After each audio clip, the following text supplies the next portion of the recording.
Gaurav's mention of Wikipedia a few moments ago is not something I want to quickly skip over. You see, in the ensuing deluge of disinformation from both reputable and disreputable outlets, there are a lot of details to sift through.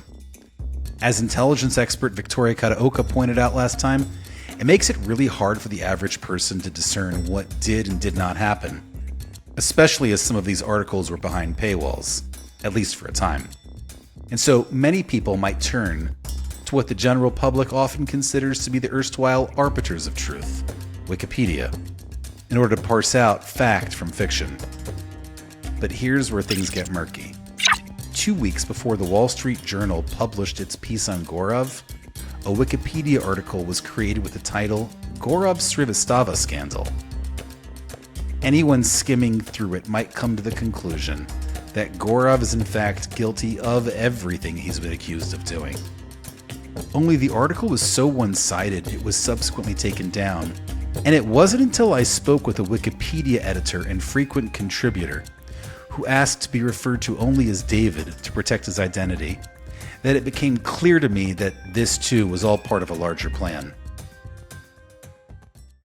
It was incredibly obvious that this was an attack page. First of all, it wasn't called Gaurav Srivastava, but rather Gaurav Srivastava Scandal.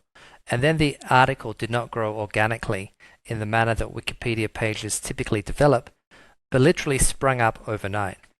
A single editor collated all the references, wrote the entire draft in a very short period of time, and then created it.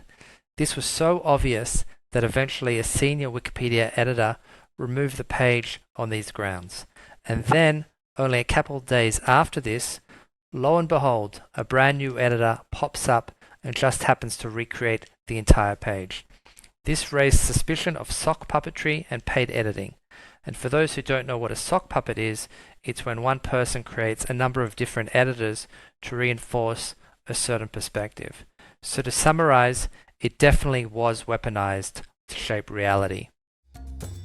Digging even deeper, one of our producers reached out to Joaquien Stallfesh. This is his wiki handle, not his real name.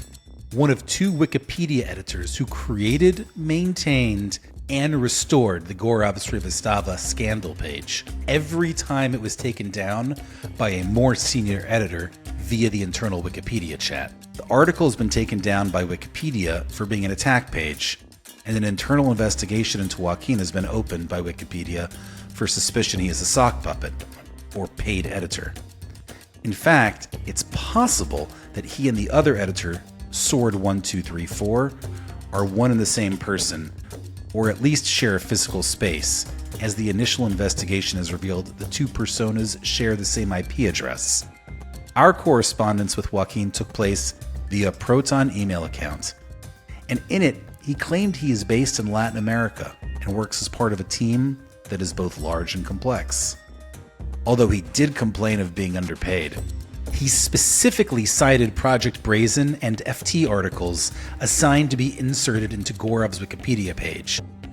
And he tacitly implied to have knowledge of the commissioning of third-tier articles, which later served as references for his own Wikipedia work. We asked to record him, but he demanded $40,000 in crypto to subject himself to an interview. Just before we finished recording this episode, we learned that the sock puppet investigation resulted in Joaquien being blocked from Wikipedia altogether.